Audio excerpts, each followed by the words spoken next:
Hi friends, എല്ലാവരും സുഖമായിരിക്കുന്നല്ലോ അല്ലേ? നമുക്കിന്നൊരു ബട്ടൂര ഉണ്ടാക്കി നോക്കിയാലോ? അതിനായിട്ട് ഞാനിവിടെ 1 കപ്പ് മൈദ എടുത്തിട്ടുണ്ട്. ആ മൈദ എടുത്ത സെയിം കപ്പിൽ തന്നെ 1/2 കപ്പ് ആട്ടയും എടുത്തിട്ടുണ്ട്. അപ്പം ഞാൻ ഈ മൈദയിലേക്ക് 1/2 കപ്പ് ആട്ട ഇടുകയാണ്.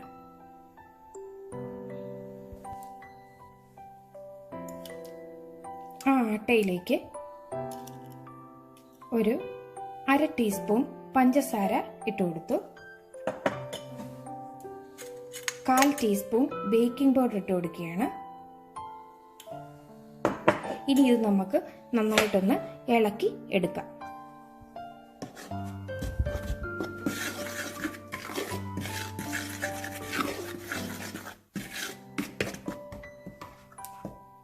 ഇനി ഇതിലോട്ട് നമുക്ക് തൈര് ചേർത്ത് കൊടുക്കണം. പുളിപ്പില്ലാത്ത തൈരാണ്, പുളിക്കാത്ത തൈര്. നല്ല കട്ട തൈരാണ്. 1 ടേബിൾ സ്പൂൺ, 2 ടേബിൾ സ്പൂൺ തൈര് ഇട്ട് കൊടുത്തു. ഇനി നമുക്ക് ഇതിലേക്ക് സ്വല്പം ഓയിൽ ഒഴിച്ചു കൊടുക്കാം.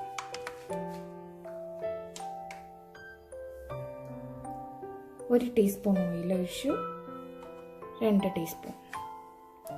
ഇനി നമുക്ക് ഇത് നന്നായിട്ടൊന്ന് കുഴയ്ക്കാം. സ്വല്പം ഉപ്പ് കൂടി ഇട്ട് കൊടുത്തിട്ടുണ്ട്.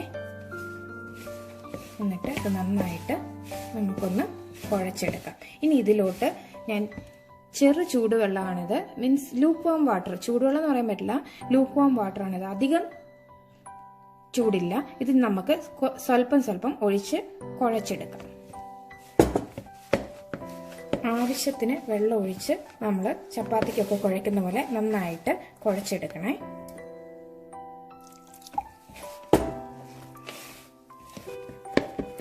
ഇതിപ്പം ഞാനിവിടെ കുഴച്ചെടുത്തിട്ടുണ്ട്. ഇതിലേക്ക് സ്വല്പം ഓയിൽ കൂടി ഒഴിച്ചു കൊടുത്ത് ഒന്നുകൂടി നന്നായിട്ട് കുഴയ്ക്കാം. നമ്മുടെ കയ്യിലൊരിച്ചിരി ഓയിൽ പറ്റുവാണെങ്കിൽ പെട്ടെന്ന് കുഴച്ചെടുക്കാൻ പറ്റും. അതുപോലെ നന്നായിട്ട് കുഴച്ചെടുക്കുക.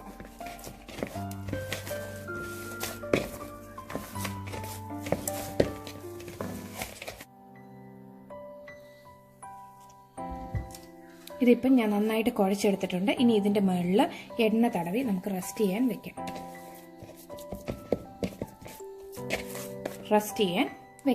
ഞാൻ ഇതിൻ്റെ മുകളിൽ എണ്ണ തടവി കൊടുത്തിട്ടുണ്ട്. നമുക്കിതൊന്ന് 1/2 മണിക്കൂർ റെസ്റ്റ് ചെയ്യാൻ വെക്കാം. ഇതിപ്പോൾ കുഴച്ച് വെച്ചിട്ട് 1/2 മണിക്കൂറായി കഴിഞ്ഞിരിക്കുന്നു. ഇനി നമുക്കിതൊന്ന് തുറന്നു നോക്കാം. ഇനി ഇത് നമുക്ക് ജസ്റ്റ് ഒന്നുകൂടി ഒന്ന് കുഴച്ചെടുക്കാം. ഒരുപാട് കുഴക്കണ്ട, ഇങ്ങനെ ജസ്റ്റ് ഒന്ന് കുഴച്ചെടുക്കാം.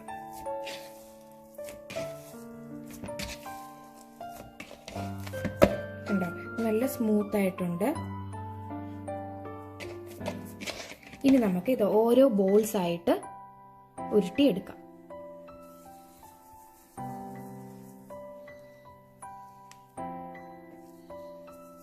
ഇതുപോലെ ഓരോ ബോൾസ് ആയിട്ട് നമുക്ക് ഉരുട്ടി എടുക്കാം. ഉണ്ടോ?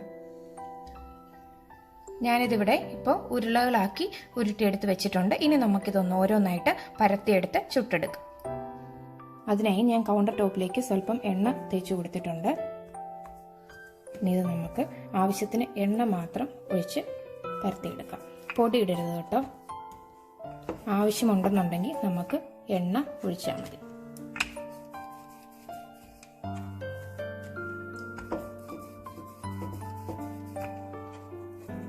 ഇതിപ്പോൾ ഞാനിവിടെ പരത്തി എടുത്തിട്ടുണ്ട്. ഒത്തിരി കട്ടിയില്ല, എന്നാൽ കട്ടി കുറവുമല്ല, ഒരു മീഡിയം സൈസ് ഇതിൽ ഞാനിവിടെ പരത്തി എടുത്തിട്ടുണ്ട്. ഇനി നമുക്കിതൊന്ന് വറുത്തെടുക്കാം.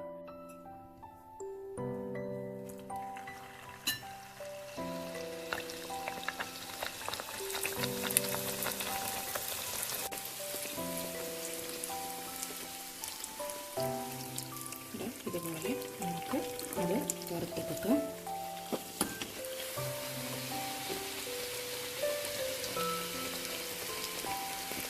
കണ്ടോ, ഇതുപോലെ ഇത് പൊങ്ങി വരും. ഇതുപോലെ നമുക്കിത് ഓരോന്നായിട്ട് വറുത്ത് കോരാം. ഇത് കണ്ടോ, ഇതുപോലെ വരണം കേട്ടോ. ഇനി നമുക്ക് ബാക്കിയുള്ളതും കൂടി ഓരോന്നോരോന്നായിട്ട് വറുത്ത് കോരാം. ഇത് നല്ല സോഫ്റ്റാണ് കേട്ടോ, നമുക്ക് നല്ല ടേസ്റ്റുമാണ്. കണ്ടോ, ഇതുപോലെ ചെറുതായിട്ടൊന്ന് തട്ടി കൊടുത്താൽ മതി ആ സ്പൂൺ വെച്ചിട്ട്. അപ്പോൾ അതിങ്ങനെ പൊന്തി വന്നോളും. കണ്ടോ, ഇതുപോലെ നന്നായിട്ട് ചെയ്തെടുക്കുക. അങ്ങനെ നമ്മുടെ ഭട്ടൂര ഇവിടെ റെഡി ആയി കഴിഞ്ഞിരിക്കുന്നു. എല്ലാവരും ചെയ്ത് നോക്കണേ, നല്ല ടേസ്റ്റാണ്. എല്ലാവരും ചെയ്ത് നോക്കിയിട്ട് ഇഷ്ടമാകുവാണെങ്കിൽ ലൈക്ക് ചെയ്യാനും സബ്സ്ക്രൈബ് ചെയ്യാനും മറക്കരുത് കേട്ടോ. താങ്ക്